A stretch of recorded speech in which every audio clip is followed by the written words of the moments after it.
मोहन भागवत के सम्मान में मुख्तार अब्बास नकवी मैदान में।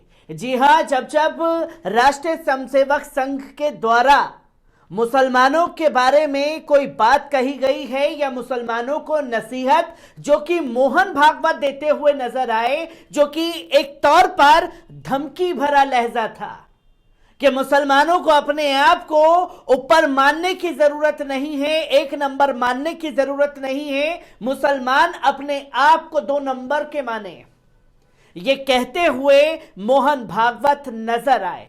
और जब मोहन भागवत की ये नसीहत पर तमाम दिग्गज लोगों की प्रतिक्रिया आना शुरू हुई, तो सुबह से मैं इंतजार कर रहा था कि आखिरकार इस पर अब तक जो राष्ट्रीय स्वयंसेवक संघ द्वारा पाले हुए मुस्लिम चेहरे हैं वो क्यों नहीं आगे आए हैं, जो मोहन भागवत को डिफेंड करते हुए दिखाई दें। और पहले की तरह इस बार भी मुख्तार अब्बास नकवी ने मुसलमानों को मायूस नहीं किया।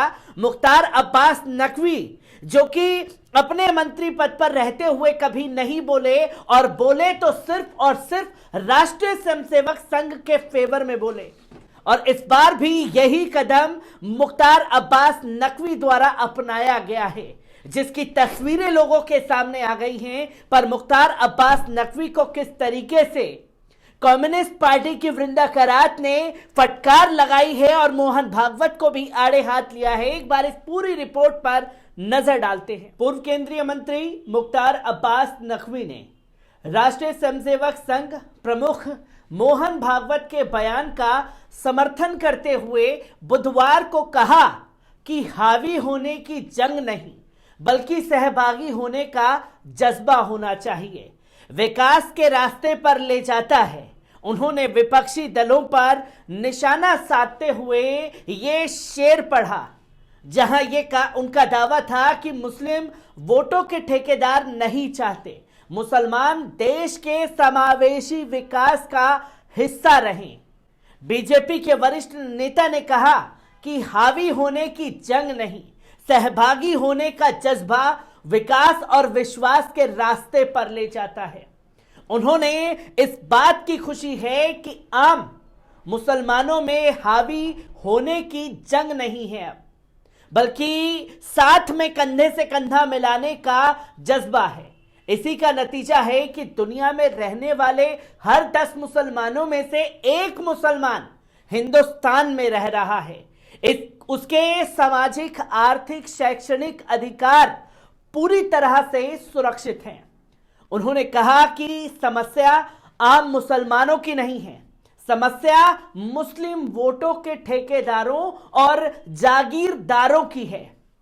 ये लोग मुसलमानों को समावेशी विकास और समाज का हिस्सेदार नहीं रहने देना चाहते, लेकिन आज माहौल और मूड बदला है।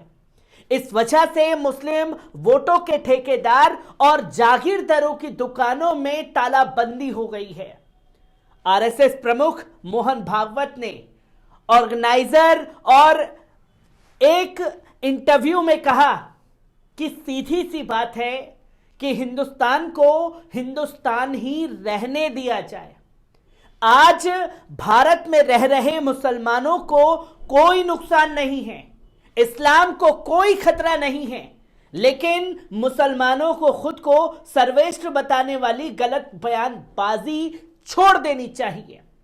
मोहन भागवत के बयान पर विपक्षी दलों ने एकजुट होकर मुख्तार अब्बास नकवी को भी आड़े हाथ लिया और मोहन भागवत को भी मुसलमानों के खिलाफ भड़काऊ और हिंसा करने के लिए उकसाने वाला तमाम विपक्षी पार्टियों ने करार दिया है।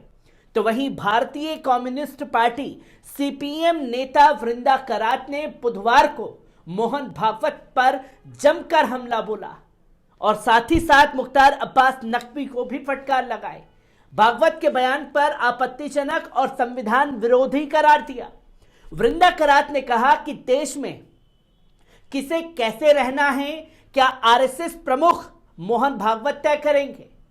भागवत और हिंदू ब्रिगेड अगर नहीं पढ़े हैं तो एक बार भारतीय संविधान जरूर पढ़ लें, खासकर आर्टिकल 14 और 15 देश हैं में हर नागरिक को सम्मान अधिकार है, चाहे वे किसी भी धर्म का हो। उन्होंने कहा कि मोहन भागवत का बयान काफी विवादित और असंवैधानिक और उत्तेजित करने वाला है। मोहन भागवत सीधे तौर पर लोगों को मुसलमानों के खिलाफ हिंसा करने के लिए उकसा रहे हैं। उन्होंने साफ तौर पर कहा कि कोर्ट को उनके बयान पर संज्ञान लेने की जरूरत है, क्योंकि अब लगता है कि भारत में किसे कैसे रहना है ये मोहन भागवत तय करने वाले कौन होते हैं। क्या मोहन भागवत देश के प्रधानमंत्री हैं? क्या मोहन भागवत देश के राष्ट्रपति हैं? तो वही लोग ये भी कहते हुए दिखाई दिए, क्या मोहन भागवत देश के माय लॉर्ड हैं जो मुसलमानों को नसीहत देने का काम कर रहे हैं? क्योंकि इससे पहले तमाम मुस्लिम नेताओं का बयान मोहन भागवत के बयान पर आया, जहां उन्होंने साफ तौर पर मोहन भागवत को मुसलमानों के खिलाफ उकसाने वाला करार दिया।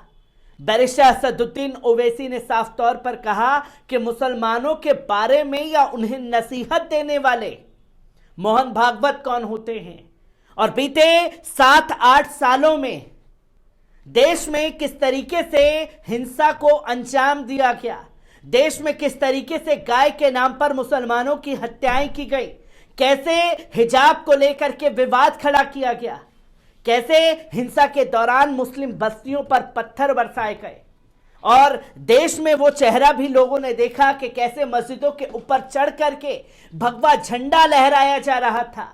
मोहन भागवत तब कहां थे, और अब अगर बोल रहे हैं तो मुसलमान उनकी बात तभी मानेंगे जब वो अपने लोगों के ऊपर कार्रवाई करवाते हुए खुद आगे आएंगे। ये तमाम लोगों की प्रतिक्रिया जो है वो सामने आई। तो वहीं इस पर शफीकुर रहमान बर्क साहब ने साफ तौर पर कहा कि मोहन भागवत को अपने दिमाग से यह निकाल लेना चाहिए कि मुसलमान 2 नंबर पर हैं। मुसलमान 1 नंबर था और 1 नंबर ही रहेगा। हमारे पूर्वजों ने देश के लिए कुर्बानियां दी हैं, और आपके इतिहास को देश और दुनिया बखूबी जानती है कि जब देश के लोग आजादी के लिए लड़ रहे थे तो आप ही के लोग जो हैं उस समय आजादी में लड़ने वालों की मुखबरी करते हुए दिखाई दे रहे थे। ये तमाम सवालों के जवाब मोहन भागवत को देने की जरूरत है, जिसकी तस्वीरें अब लोगों के सामने आ रही हैं। तो वहीं जब जब मोहन भागवत या आरएसएस के ऊपर तमाम लोगों ने मोर्चाबंदी की है, तो उनके अंगरक्षक बन करके खासतौर पर मुख्तार अब्बास नकवी हर बार सामने आते हैं। मुसलमानों के ऊपर हुए जुल्मों पर कभी मुख्तार अब्बास नकवी का मुंह नहीं खुला, पर जैसे ही आरएसएस और मोहन भागवत की बात आती है तो तुरंत प्रतिक्रिया उनकी सामने आ जाती है। मैं ऐसी ही खबर से आपको रूबरू कराता रहूंगा। दीजिए इजाजत, शुक्रिया।